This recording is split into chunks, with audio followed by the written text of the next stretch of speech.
अच्छा, बाबा गोस्वामी महाराज कहते हैं कि रोने वाला हंसता नहीं है, हंसने वाला रोता नहीं है, बैठने वाला नच नहीं सकता जल्दी, पता नहीं भजन कितने बजे जल्दी विश्राम हो जाए, और नाचने वाला बैठ नहीं सकता। इसे भक्ति में बदला गया। ये भक्तियां इतनी, क्योंकि महाराज अगस्त जी के शिष्य थे सुतीक्षण जी, तो क्या कर रहे थे वो, कभी तो आगे नाचने लगते थे कभी पीछे। ये भक्ति का फल है।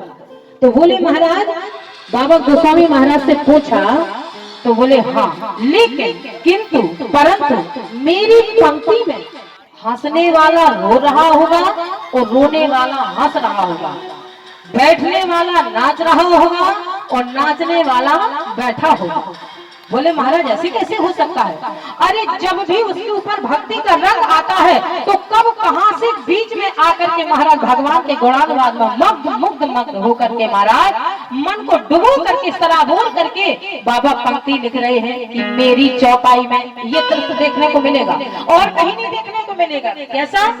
बोले माँ में गुण गावत उलटे शरीरा गद गद गिरा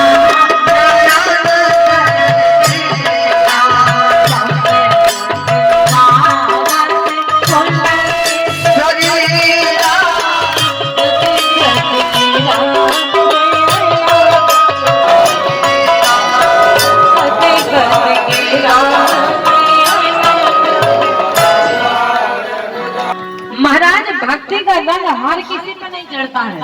100 में किसी कोई एकाध बिरला होता है, भगवान उसे अपने ऊपर खींचते हैं, क्योंकि लोगों के मन में एक सोच लगी रहती है कि अगर हम कहीं बीच में जाकर के भगवान के गुणानुवाद में मुग्ध होकर के और डोलने लगे तो लोग क्या कहेंगे।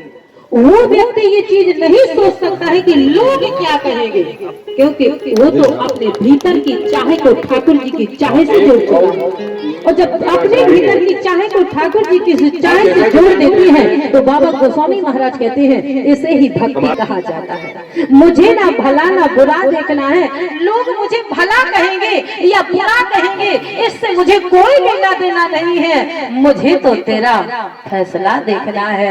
तू क्या चाहता है, जो तू चाहता है वही हम चाहते हैं, क्योंकि महाराज जो जगदीश को याद करके चलता है वो जगत के चक्कर में पड़ने वाला लोग क्या कहेंगे। ए जगदीश, लोगों से मुझे कोई लेना देना नहीं है। माता सबरी बड़े गुणानुवाद करती हुई अपने जीवन को बाल्यावस्था निकल गई, युवा अवस्था निकल गई, वृद्धा अवस्था में शरीर प्रवेश होने लगा, शरीर जर्जर हो गया, बुढ़ापे ने आकर के शरीर को घेर लिया। माता सबरी के सामने अचानक भगवान आ जाते हैं। जैसे ही भगवान का पदार्पण होता है माता सबरी के आंखों में छावा आ जाता है। भगवान के सामने खड़े होकर के मन की चित्त की वृत्ति को सोचने लगती है। मेरे गुरुदेव ने तो कहा था कि ए सबरी, भगवान से तेरा सच्चा प्रेम है तो एक दिन भगवान तेरे दर पर चल करके आएंगे, लेकिन तू इस देहरी से बाहर मत जाना। लेकिन मेरे गुरुदेव ने जो कहा था, मुनि के वचन समुझ मन भाई। आज महाराज गुरुदेव के वचनों को मन में संकल्पित करके महाराज सोच रही हैं कि मेरे गुरुदेव ने कहा था कि भगवान तेरे दर पर आएंगे, और इसमें तो महाराज 2 दिव्य मूर्तियां आई हैं। महाराज कौन भगवान है, कौन कौन है? भगवान 2 होते हैं कि भगवान एक होता है? महाराज इसमें भगवान कौन है? माता सबरी ने बड़े सहज रूप से पूछ दिया, तुम कौन हो? भगवान ने कहा, मैं राम हूँ, अयोध्या राजा दशरथ का पुत्र हूँ, लोग मुझे राम कहते हैं। सबरी ने कहा, तुम ही भगवान हो? भगवान ने कहा, हम ही भगवान हैं। लोग तुम्हें ही भगवान कहते हैं, माता सबरी से हमारे राघव जी ने कहा, लोग हमें ही भगवान कहते हैं। माता सबरी ने जैसे ही कहा, यदि आप ही भगवान हैं तो आपको ये याद नहीं था जो सौभाग्य मैं प्राप्त करना चाहती थी, अब मेरा शरीर काम नहीं करता है। मैं चाहती थी कि अपने हाथों से सुंदर सुंदर प्रसाद खिलाऊंगी, अपने हाथों से ठंडा ठंडा जल पिलाऊंगी। महाराज जो मुझे करना था आज मैं उस स्थिति में नहीं हूँ। भगवान ने कहा, ये सबरी क्या करना चाहती थी? जो सबरी के कान में आवाज पहुंची कि तुम्हें ही लोग भगवान कहते हैं, तो बाबा गोस्वामी महाराज कहते हैं, सबरी, सबरी तो नाम है लेकिन बाहरी पंक्ति चौपाई को अगर मन में सोच करके पढ़ा जाए, सबरी तो नाम है, हमारी भाषा में कहा जाता है सब, सब मानी पूरा। सबरी सबरी परी चरण लपटाई, हाथ से नहीं, केवल माथे से नहीं, केवल मन से नहीं। बाबा गोस्वामी महाराज कहते हैं, जिसका मन ऐसा हो जाए कि सबरी यानी पूरी चरणों में बिछ गई भगवान राघव जी के चरणों में। सबरी परी चरण लपटाई, बोले श्याम गोर सुंदर दो भाई,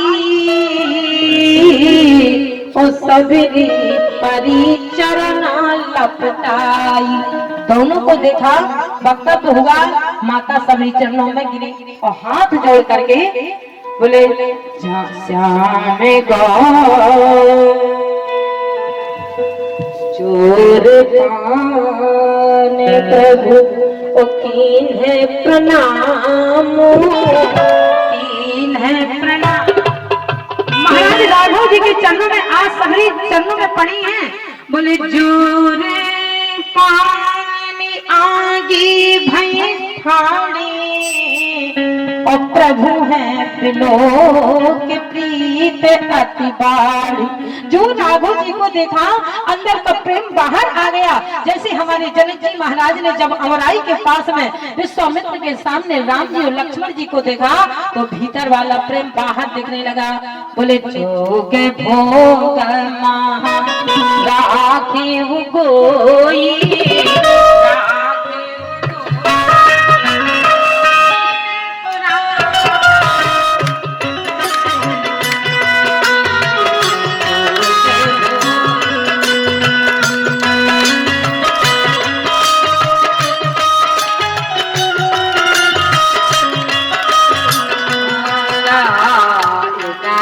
बिलोकत अति अनुरागा, अति अनुरागा,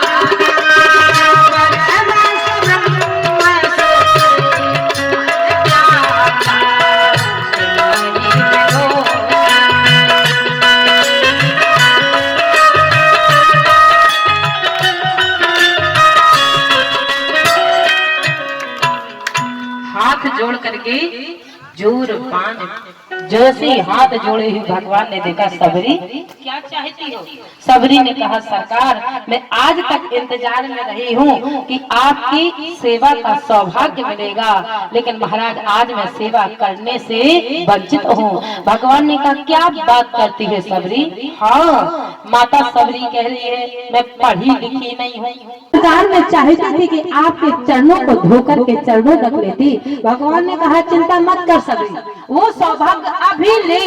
जैसे ही बुखार बिंदु से निकला, हमारे राघव जी ने तरकस से बाण निकाला और बाण रख के धनुष पर और दोनों पैरों को बीच में जैसे ही बाण चलाया, अगर देखना चाहते हो सागर जल, रामचरितमानस में जो सागर जल आया है, सागर जल ले चरण पखारे पुनि सुंदर आसन बैठारे, वो राघव जी ने प्रकट किया था उस जल को। कोई गंगा के जल से नहीं आया था महाराज, कोई घर के जल से नहीं सबरी ने पैरों को धोया था। महाराज भगवान ने जैसे ही बाण का प्रहार किया जमीन पर, छत्तीसगढ़ में पकरिया जिला में सबरी आश्रम है, वहाँ कथा हुई तो वहाँ मुझे लोग ले गए थे कमेटी के दिखाने के लिए, लेकिन वो ऐसे सागर जल दिखने को नहीं मिलता। वहाँ दो दिव्य दो चीजें बहुत सुंदर है, एक तो सागर जल और दूसरा महाराज जो बट का पेड़ है बरगद का, उस पेड़ से जब तक वो पत्ता दोना नहीं बन जाता है तब तक पत्ता जमीन पर गिरने वाला नहीं है। कैसे?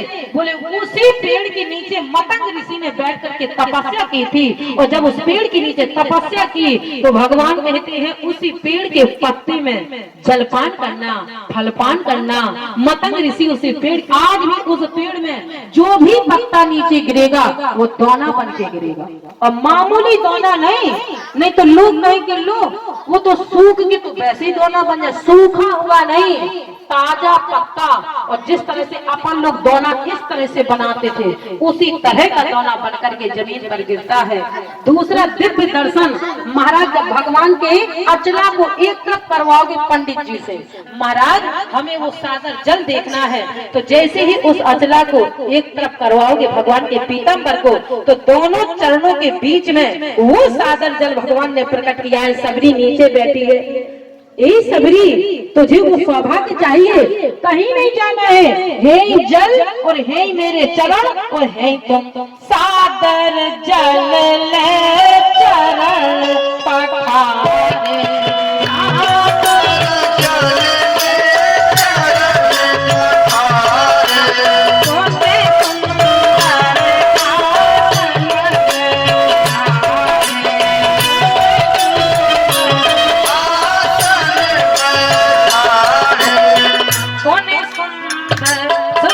स्थान दिया। माता सबरी ने बड़े धीरे स्वर में कहा, कहीं विधि स्तुति करो तुम्हारी, अधम जाति में मंद आहारी, मंद बुद्धि की हूँ। इतना ही नहीं सरकार, अधम में ते अधम और अधम अति नारी, उतने मोह में मत मंद आधारी, अधम जाति। और महाराज मुझे स्तुति करना नहीं आता है। भगवान ने कहा देखो मुझे प्राप्त करने वाला कोई होगा, मैं शरीर नहीं देखता हूँ कि क्षत्रिय का है, ब्राह्मण का है, शूद्र का है, वैश्य का है, पढ़ा लिखा है, 18 पुराणों का विद्वान है, मैं ये सब चीजें नहीं देखता हूँ। और अगर ये सब चीजें देखता होता तो भीलों ने कहा और वेद पढ़े,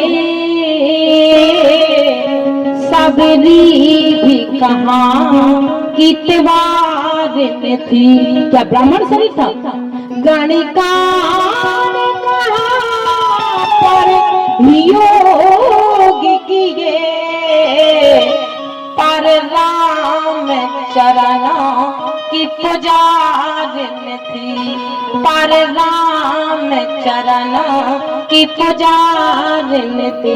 भगवान कहते हैं बस मैं ये देखता हूँ कि तुम्हारे शरीर से भगवान का नाम लिया जा रहा है कि नहीं लिया जा रहा है, तुम कैसे ले रहे हो इससे मुझे कोई लेना देना नहीं है। मैं तो केवल यही देखता हूँ, एक घड़ी आधी घड़ी ओ आधी में पुण्य ओ तुलसी संगद साध के हर ही कोट अपराध।